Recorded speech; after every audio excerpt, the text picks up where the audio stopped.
انه هاي الاداره الشرعيه.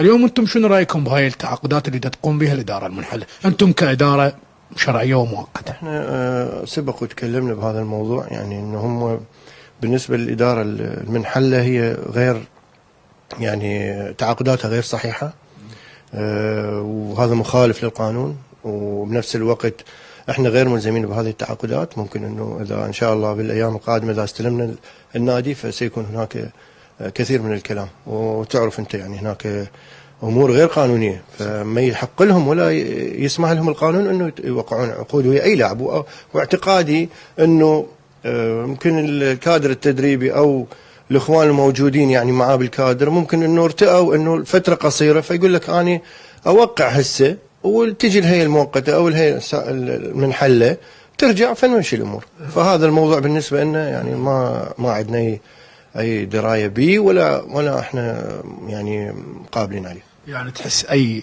عقد او اي توقيع من هاي العقود هو غير رسمي تماما وللقانون؟ بالنسبه لنا غير رسمي، وهاي تعتبر خرق للقانون، لان هم خرقوا القانون. هم ما عندهم اي صفه الان بالنادي وفق القرار اللي صدر من اللجنه الاولمبيه وايضا من مركز التسويه والتحكيم.